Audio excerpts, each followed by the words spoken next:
Hello students, तो आज की स्टूडियो में हम डिस्कशन करेंगे कॉस्ट अकाउंटिंग 2 पढ़तर हिसाबी पद्धति में। आज हम इस सब्जेक्ट का कंप्लीट डिस्कशन करेंगे। तो इस सब्जेक्ट की प्रिपरेशन स्टार्ट करने से पहले आज का वीडियो प्लीज़ एंड तक जरूर देखिएगा, जहाँ पर हम सबसे पहले जो 70 मार्क के अकॉर्डिंग जो उसकी पेपर पैटर्न हो सकती है उसको लेकर हम बात करेंगे। हम हर एक क्वेश्चन के अंदर डिटेल में डिस्कशन करने वाले कि कहाँ पर कितने मार्क का प्रैक्टिकल सम्स हो सकता है, कहाँ पर थ्योरेटिकल टॉपिक देखने को मिल सकता है, क्वेश्चन नंबर 5 में क्या पूछा जाएगा। और इस बार हमें सारे के सारे क्वेश्चन अटेम्प्ट करने, तो कौन सी स्ट्रेटजी के अकॉर्डिंग हमको तैयारी करनी चाहिए जिससे एक दिन के अंदर ही हमारी कंप्लीट प्रिपरेशन हो पाए। और इस बार की एग्जाम के लिए कौन कौन से आईएमपी प्रैक्टिकल टॉपिक रहेंगे, कौन से थियरिकल टॉपिक रहेंगे, उन सबको लेकर मैं डिस्कशन करूंगा। तो वीडियो प्लीज एंड तक जरूर देखिएगा। तो चलिए अब स्टार्ट करते हैं। तो पहले फटाफट पेपर पैटर्न की हम बात कर लेते हैं। हमारे एग्जाम अगेन कोविड के बाद second time 70 mark and 2.5 hour time के साथ होने वाली है, जहाँ पर एग्जाम में टोटल 5 क्वेश्चन हमें देखने को मिलेंगे। हर एक क्वेश्चन की जो मार्किंग है वो इक्वल रखेंगे। 14 मार्क के अकॉर्डिंग टोटल 5 क्वेश्चन पूछे जाएंगे, तो पेपर के 70 मार्क हो जाएंगे कवर।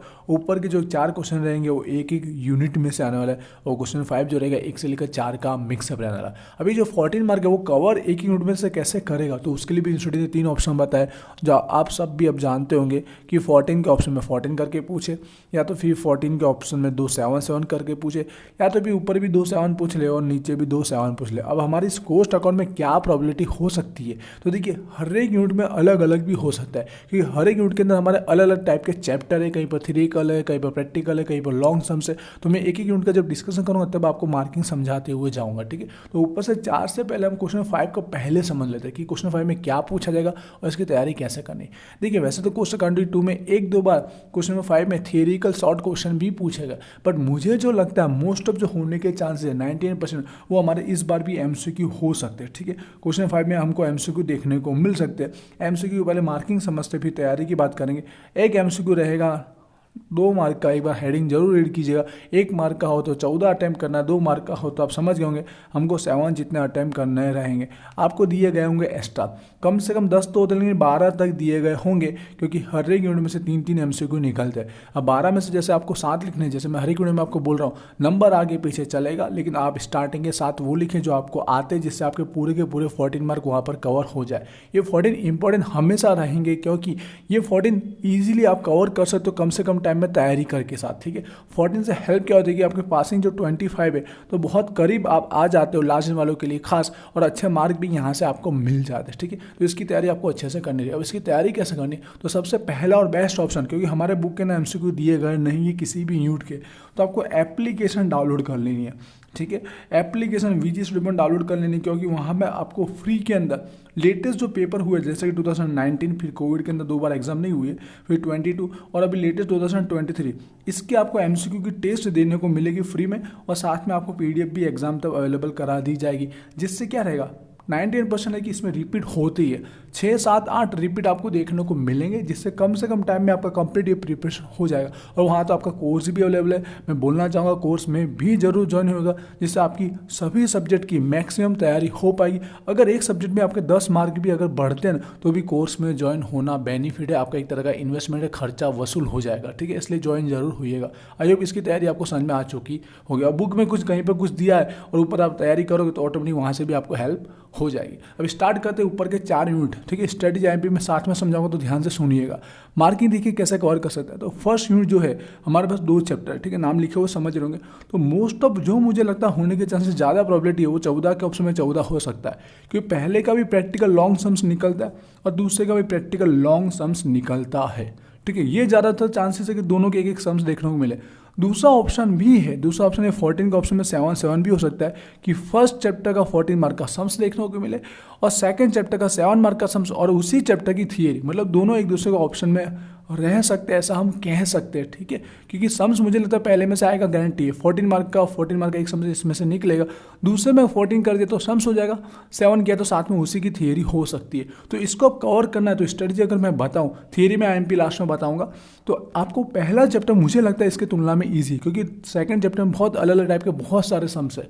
तो इससे बेटर है ये अगर 3 से 4 सम्स गिन लोगे फर्स्ट चैप्टर के, ऑटोमेटिक आपको ये चैप्टर कवर हो जाएगा। जिसकी 3 से 4 वीडियो अपलोड है वो देखिए, और साथ में आपके पास बुक है उसमें इलस्ट्रेशन एग्जांपल दिए वो कर लीजिए, आपको ऑटोमेटिक ये चैप्टर आ जाएगा। ठीक है, तो फर्स्ट इसको प्रायोरिटी दे सकते हैं, टाइम बचे तो सेकंड की तैयारी आप कर सकते हो। आई होप ये क्लियर हुआ होगा कैसे तैयारी करनी। लास्ट में देखना थियरी में आईएमपी आपको बताता जाऊँगा। क्वेश्चन नंबर 2, यहाँ पर भी अगेन हमारे पास 2 चैप्टर है। अब यहाँ पर भी प्रॉबिलिटी मुझे जो लगती है 14 का ऑप्शन में 14 हो सकता है, 90% इसके चांस है, 90%। ठीक है, यहाँ पर 98% बोल रहा हूँ कि एक प्रैक्टिकल सम्स लॉन्ग निकले ऑप्शन में, दूसरे चैप्टर का प्रैक्टिकल, मतलब यहाँ पे भी आपको एक दूसरे के ऑप्शन में दोनों 98% देखने को मिल सकते हैं। एक चैप्टर की तैयारी से भी ये कवर हो जाएगा। ठीक है, फर्स्ट का तो आपको 14 मार्क का मिलेगा। सेकंड में बाय चांस ऐसा हो सकता है कि साथ साथ कर सकता है, क्योंकि जो ग्राफ है हालांकि बाय चांस उसको साथ में करेगा तो एक ग्राफ वाला सम्स देखने को मिलेगा, तो एक थियरी इसी चैप्टर की सेकंड चैप्टर की मिलेगी, सूर्य का आयोजन लीनियर प्रोग्राम, जिसके आईएमपी में आपको बताऊंगा थियरी में आपको क्या रेड करा। ठीक है, तो कुछ इस तरह से हो जाता है। अब इसकी तैयारी के लिए ईजी क्या है, ठीक है, मैं अपने बेस पर बोला, बट आपको अगर आता है तो वो तैयार करिएगा जरूर। मुझे लगता है जो कम टाइम में रेडी हो सकता है वो लीनियर प्रोग्राम में अपने बीकॉम लेवल पर भी थोड़ा बहुत सीखा होगा, तो आपको आता रहेगा। आपको पैराग्राफ दिया होगा, उसमें से इक्वेशन बनाना और फिर इसको ग्राफ में कन्वर्ट करना, तो इजीली आपका आंसर आ सकता है। 14 में पूछा तो काम हो जाएगा, 7 में पूछेगा तो भी हो जाएगा। इसकी थ्योरी में आईएमपी फिक्स आपको बताऊंगा, उससे आपका कवर हो ही जाएगा। तो आप चाहते हो फर्स्ट टाइम स्टार्ट करो तो ये चैप्टर रेडी कर सकते हो, लेकिन आपने पहले से ही रेडी किया तो उसकी तैयारी आप कर सकते हो। आई होप ये क्लियर हुआ होगा। एंड देखना थियरी में आपको बताऊंगा और इजी यूनिट कौन सा है वो भी मैं बताऊंगा। क्वेश्चन नंबर 3 की बात करें, यहाँ पर हमारे पास एक ही चैप्टर है। अब इसमें क्या संभावना है, यहाँ पर मुझे लगता है कि 14 का एक प्रैक्टिकल लॉन्ग सम्स पूछ ले, ऑप्शन में 7 करने की प्रोबेबिलिटी सबसे ज़्यादा है। ऑप्शन में क्या हो सकता है, दोनों दो थियरी हो सकती है, क्योंकि ये जो चैप्टर है लॉन्ग सम्स के थ्रू यहाँ कवर हो जाता है और एक ही चैप्टर है, तो दूसरा ऑप्शन में उसी चैप्टर को कॉन्सेप्ट पूछने के लिए थियरिकल टॉपिक पूछा जा सकता है, ज़्यादातर चांसेस इसके हैं। ठीक है, तो लास्ट वाले समझ रहे होंगे, अगर सम्स नहीं आता तो थियरी में कहाँ पर जा सकते हैं, थियरी में आईएमपी बताऊंगा, उसमें से 100% आपका कवर हो ही जाएगा, इसलिए एंड तक देखना। ठीक है, आते हैं इसकी तैयारी के लिए आप एग्जांपल देख लीजिए, और थोड़ा क्या लॉन्ग टॉपिक है, इसमें हर टाइप के अलग अलग सम्स बहुत सारे, इसलिए मैं थियरी में ज़्यादा बोलूँगा कि थियरी इसकी तैयार कर सकते हो। रेगुलर स्टूडेंट से सम्स देख के जाइएगा और थियरी में साथ में सपोर्ट के लिए देख के जाइएगा। यूनिट नंबर 4 की बात करते हैं, ये जो रहेगा कंप्लीट पूरा थियरिकल पोर्शन रहने वाला, यहाँ पर आपको एक भी सम्स देखने को नहीं मिलेगा। यहाँ पे क्या रहेगा, यहाँ पर थियरी है तो भी ज़्यादा चांसेस इसके हैं कि 14 का एक थियरी पूछ ले और ऑप्शन में थियरी पूछ ले और ऑप्शन में 7 की भी दोनों क्या थियरी पूछ ले, ऐसा ज़्यादा होने के चांसेस। बाय चांस 7 के ऑप्शन में 7 बाय चांस हो सकता है, बट मोस्ट ऑफ ये होने के चांसेस है। ठीक है, 3 तो थियरी रहेगी, मैं आईएमपी आपको बताऊँ। आई ऊपर के चार आपको यूनिट समझ में आएगा किस तरह से पूछा जा सकता है, कहाँ पर लॉन्ग सम्स है, कहाँ पर थियरिकल टॉपिक है। मोस्ट ऑफ यही संभावना बाय चांस एग्जाम में चेंज हो सकता है। ठीक है, आई होप आपको समझ में आएगा। अब मैं आईएमपी थियरी पहले बताना चाहूँगा। ठीक है, जिसमें आपको कहा जैसे यूनिट नंबर 3 में थियरी है, यूनिट नंबर 4 में थियरी है, यहाँ पर भी क्वेश्चन 2 में भी यहाँ पे हमको थियरी देखने को मिल सकती है। और यहाँ तो मैंने कहा फर्स्ट चैप्टर देख लीजिए, इसलिए थियरी पढ़ने की जरूरत नहीं है और ज़्यादा चांसेस इस तरह पूछने के, इसलिए इसकी थियरी नहीं बता। ठीक है, एंड तक देखिएगा और लास्ट में मैं आपको स्ट्रेटेजी बताऊंगा सबसे इजी कौन सा है। तो चलिए थियरी की बात करते हैं। वैसे तो पिछले साल से मैं थियरी देते आ रहा हूँ, तो पिछले साल जो दी थी उसी से पूरा पेपर अगले साल का कवर हो चुका था, तो वही कि वही रिपीट भी होगी, बाय चांस एक एक्स्ट्रा दे दी हो जिससे थोड़ी और अच्छे से तैयारी हो पाए। तो चलिए देखते हैं थियरी क्या। तो यूनिट नंबर 4 की पहले बात करें, यहाँ पर 3 टॉपिक अलग अलग दिए गए और एग्जाम में जैसे मैंने कहा 14 के ऑप्शन में 7 रहेगा, तो तीनों में से एक एक निकलने के चांसेस सबसे ज़्यादा है। ठीक है, या तो फिर डायरेक्ट ऐसा हो सकता है कि 3 टॉपिक दे दिए उसमें से कोई 2 लिखे। ठीक है, इस यूनिट में ऐसा भी हो सकता है 3 थियरी है तो उसमें से 2 लिखिए, ऑटोमेटिक आपका काम हो जाए। तो थियरी समझना आपको लग रही ज़्यादा, लेकिन ईजी मैं स्टडी समझाऊंगा कि क्या पढ़ लेना चाहिए। फर्स्ट जो जस्ट इन टाइम वाला है, ठीक है, जीत जिसे बोलते हैं, तो उसमें ये जो एक साथ में पॉइंट वाले 4 टॉपिक पढ़ लीजिए, क्योंकि 14 में पूछेंगे तो 2 टॉपिक इन्वॉल्व करके साथ में पूछेगा। डेफिनेशन व्याख्या तो जरूर पढ़िएगा, वो लिखा नहीं मैंने, तो कैरेक्टरिस्टिक लक्षण पढ़ लीजिए, ऑब्जेक्टिव उपदेश पढ़ लीजिए, ऑब्स्टेकल है उसको लिमिटेशन बोलते हैं, अवरोधों या मर्यादा ये पढ़ लीजिए, फिर बेनिफिट लाभों पढ़ लीजिए। इन 4 में से कोई भी 2 साथ में पूछा था और मेरा जहाँ तक ऐसा लगता है कि इसमें से 14 का निकलेगा।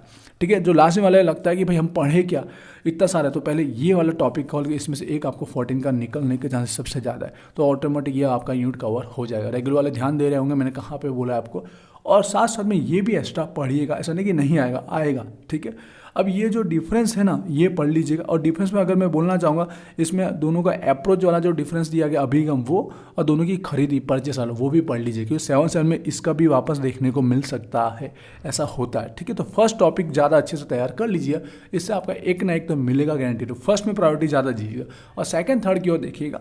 यहाँ पर जो 2 टॉपिक निकल के आते हैं इसका जीवन चक्र पड़तर वाला, लाइफ साइकिल का, एक तो उसके स्ट्रेटजीज तबक का, और दूसरा उसमें प्रोडक्ट का जो बताया गया वस्तु का जीवन चक्र वो पढ़ लेना है। इसमें से एक निकलेगा पक्का, ठीक है। और तीसरा और लास्ट टॉपिक जो टारगेट कोस्टिंग वाला है, इसमें 2 ही क्वेश्चन है वैसे तो देखा जाए, पूछा जाता है कभी कॉन्सेप्ट के थ्रू पूछा था, कभी कैरेक्टरिस्टिक पूछा जाता है। हल्का हल्का देख लीजिए, आपका काम हो जाएगा, ठीक है। आई होप ये समझ गए, इतना पढ़ लोगे तो आपको तीन वही मिलेंगे, लेकिन कम टाइम में तो पहले जीत वाला जो अच्छे से पढ़ लोगे तो उसमें से एक क्वेश्चन आपका कवर हो जाएगा, ठीक है। आई होप क्लियर हुआ होगा, स्ट्रेटेजी भी साथ में मैंने आपको समझा दिया। आते हैं हम यूनिट नंबर 3 की ओर। यहाँ पे भी मैंने बोला 2 हमारे थियरिकल टॉपिक रहने वाले हैं इसके लिए। अब यहाँ पर थियरी समझिएगा, 2 थियरी रहेगी ऑप्शन में, जैसे 7 का मैंने कहा 14 के सम्स के ऑप्शन में, तो 2 थियरी के लिए 2 टॉपिक ही लिखे मैंने, और एक दोनों में से होगा। 99% चांसेस है एक इन दोनों में से होगा। पूछेगा कैसे समझिएगा, ये जो डिफरेंस कोस्ट दी गई, मैंने 4 टॉपिक लिखे, इन 4 में से कोई एक को पूछ सकता है, साथ में 2 को पूछ सकता है। इस तरह से तैयार कीजिएगा कि उसके अंदर आप अच्छे से लिख पाए। अगर उसके अंदर उसके लक्षण कैरेक्टरिस्टिक दिए तो वो साथ में पढ़ लीजिएगा, ठीक है, जिससे आप उसको अच्छे से लिख पाए। मैं 4 पढ़ नहीं रहा, आपको समझ में आ चुका होगा, दिख रहा होगा इसके लिए। पॉइंट नंबर 2 जो डिसीजन मेकिंग वाला टॉपिक है, निर्णय घड़ता है, ये 4 कंडीशन पे किससे से डिसीजन लोगे, वो उसमें से एक आएगा फाइनल है। मेक और बाय, लीज और बाय, इक्विपमेंट रिप्लेसमेंट और शट डाउन का टॉपिक, खरीदू के बनावू, भाड़े राखू के खरीदू, साधनों की पुनः स्थापना, धंधो बंद करवा, इन 4 में से एक होगा फाइनल है। तो लास्ट वाला देख रहे होंगे, थियरी लग रही ज़्यादा, लेकिन पढ़ना तो पड़ेगा। अगर 14 मार्क कवर करना तो कम से कम 2 ओवर तो आपको एक के पीछे देना पड़ेगा, तो 2 ओवर में 1 लाख में आपकी रेडी हो जाएगा। और रेगुलर वाले सम्स अगर आता तो तैयार कीजिए, और सेफ्टी के लिए आप ये देखकर जा सकते हो। और एक थियरी और है जो बुक में नहीं मिल रही, फिर भी बोल दूंगा आपको पढ़ना क्या। एक डिफरेंस होता है, डिफरेंस किसके बीच का है, तफावत पड़तर और सीमांत पड़तर, उन दोनों के बीच का डिफरेंस होने, दोनों में क्या डिफरेंस है, माइनर डिफरेंस होता है। आपको पढ़ लेना है, बुक में मिले तो ठीक, वरना अपने दिमाग से गूगल में सर्च करके पढ़िएगा। जैसे यहाँ पे इंग्लिश में अगर मैं बोलूँ डिफरेंसेस कोस्ट और हमारा मार्जिनल कोस्ट, उसके बीच का डिफरेंस, आपका हो जाएगा काम कंप्लीट। अब जैसे मैंने कहा यहाँ पर यूनिट नंबर 2 के अंदर भी यहाँ पर 7 मार्क का अगर बना तो 7 मार्क की थियरी आएगी, जो मैं बुक से बता दूंगा, या गुजराती मीडियम की बुक के लिए इंग्लिश वाले इजीली समझ पाएंगे कौन सी थियरी की बात कर रहा हूँ, ठीक है। यही आएगी और यही पढ़ लेना, इससे आपका काम हो जाएगा। कई बार मैं यही आएगी ऐसा ही बोल देता कि मुझे लगता है कि ये ही पूछना चाहिए, कि वही उसका इंपॉर्टेंट टॉपिक है इसके लिए, पर बाय चांस कभी कभार 5 में से 1 बार उसके बाहर का भी निकल सकता है, बट फिर भी इतना रिस्क तो ले ही सकते हैं। तो देखिए जैसे मैंने कहा लीनियर प्रोग्रामिंग आपको कौन सी थियरी पढ़नी चाहिए, वैसे तो सम्स करोगे तो आ जाएगा, कोई दिक्कत नहीं। 14 मार्क का आया तो तकलीफ नहीं, पर 7 मार्क की थियरी के लिए पढ़िएगा कौन सा टॉपिक पढ़ना है। पॉइंट नंबर 9 पढ़ना, उसकी ज़रूरत तो जो दिया हुआ है रिक्वायरमेंट, या इंग्लिश में कुछ और भी लिखा हो सकता है, जरूर देखिएगा।